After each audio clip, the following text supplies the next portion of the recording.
Welcome to EduRev. Hello and welcome to EduRev. My name is Harshmeet Sir. I have been teaching UPSC Civil Services aspirants over the past 5 years. More than 100 of my students have successfully secured great ranks in the IAS and various PCS examinations. In this chapter, I will be discussing with you the composition of the Lok Sabha, that is the lower house of the parliament. Now, the parliament chapter in itself is extremely significant, a very high scoring chapter. If you look at your book M. Laxmikanth, by far the most important chapter and the chapter with the most pages is the parliament. That is why we will take it pretty slow so that you can understand each and everything. In every individual video, I will be discussing with you some aspects of parliament so that we complete it as a whole and bring everything together. To start with today, I will be discussing with you the composition of the lower house of the parliament, that is the Lok Sabha. Now, the Lok Sabha that we have is an extremely important house. The Lok Sabha is the one that is a representative of the people of India. As you know, the Parliament of India consists of three parts. When you say the Parliament consists of the Lok Sabha, the Rajya Sabha, that is the upper house, and the President of India.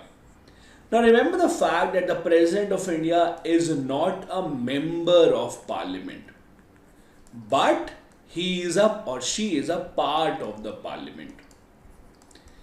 The reason and the explanation is very simple.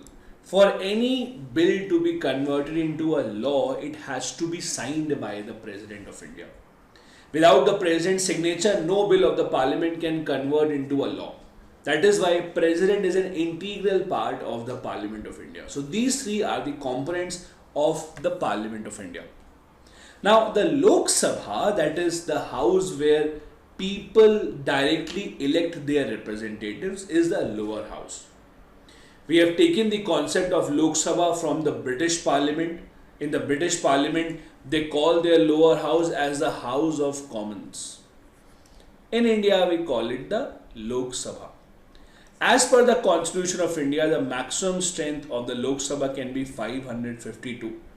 It used to be 500 when the Constitution began, but with new census, with increasing population, we have increased the strength. Although we have frozen the strength as per 1971 census, and we plan to increase it again only in 2031 and not before that. And there are reasons for that as well. The major reason being that in the 1970s, the government of India started the family planning program. Because of that, there was a wide variety of population increase. In South Indian states, population बढ़ना कम हो गई. In states like UP and Bihar, the population increased further. So what we did was, as per 1971 level, we have frozen the number of seats in the Lok Sabha. We have not increased it. Now in the Lok Sabha, out of 552, 530 seats belong to the states, 20 belong to the union territories, 2 other seats usually belonged to the Anglo-Indians, but recently the government of India has decided not to carry forward the reservation of 2 seats for the Anglo-Indians. Till very recently, Lok Sabha used to have 2 seats reserved for the Anglo-Indian community, where the President of India nominated 2 Anglo-Indians. अब वो reservation हटा दिया गया है. Presently, the current strength of the Lok Sabha is 543. Now you have to understand the fact, for the Lok Sabha, everyone above 18 years of age in India has a right to vote in the Lok Sabha elections.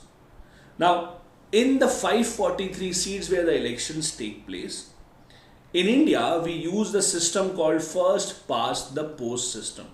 This is the easiest system of election that you can ever imagine. It simply means to win the Lok Sabha election, you need to get the most number of votes. How many votes you get doesn't matter.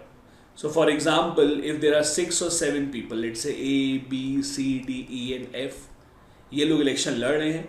A got 20% votes, B को मिलते हैं 25% votes, C gets 15% votes, D gets 15%, E gets 15%, F gets 10%.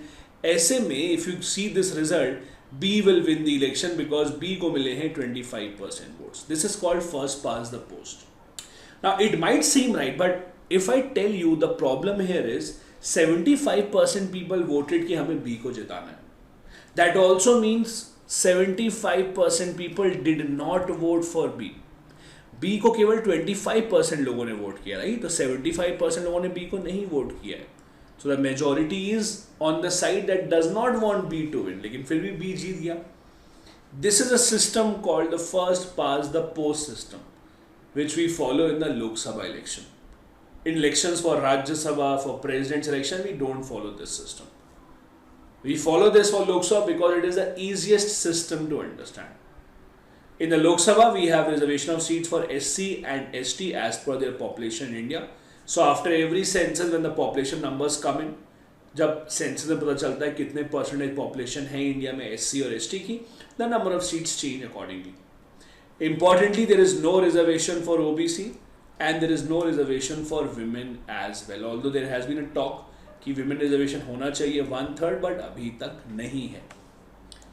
Some other facts.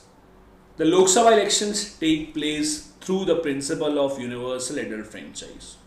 It simply means above a certain age, that is 18, everyone has the right to vote. Not like earlier stages, for example, when British were here, very few people had the right to vote. You needed to have some property, you needed to pay taxes, you needed to have many qualifications fulfilled, only then you could vote. But अब ऐसा नहीं है. Earlier, the voting age in India used to be 21, but by 61st Constitution Amendment 1988, it was reduced to 18. The Lok Sabha has a 5-year tenure. After 5 years, the Lok Sabha is dissolved automatically. There are re-elections that are held. And also the most important part of it, each state and union territory has representation in the Lok Sabha. Even the smallest of union territories, even the union territories with the smallest of populations has representation in the Lok Sabha. They are given at least one seat. That is not true with Rajya Sabha. In Rajya Sabha, some union territories do not have representation, like Andaman Nicobar, like Lakshadweep, like Ladakh. They don't have representation in Rajya Sabha. But in the Lok Sabha, each and every union territory, each and every state of India has certain representation in the Lok Sabha. Do remember this part of information. Now, before I end this chapter, it is my duty to test if you have taken out something from it or not. So there is one practice question for you, and I hope all of you will do it correctly. Which of the following groups has reservation in the Lok Sabha as of now? SC, ST and OBC only, SC and ST only, SC, ST women and OBC only, SC, ST and women only. Unless you have a short-term memory loss problem, I hope that all of you would be able to solve it. It is SC and ST only. There is scheduled caste and scheduled tribe reservation in Lok Sabha. How much reservation? Reservation in proportion to their population. So if they have 15% population, then they are given 15% reservation. If they have 10% population, then they are given 10% reservation. There is no OBC reservation in the Lok Sabha and there is no women reservation. Thank you so much for watching the video.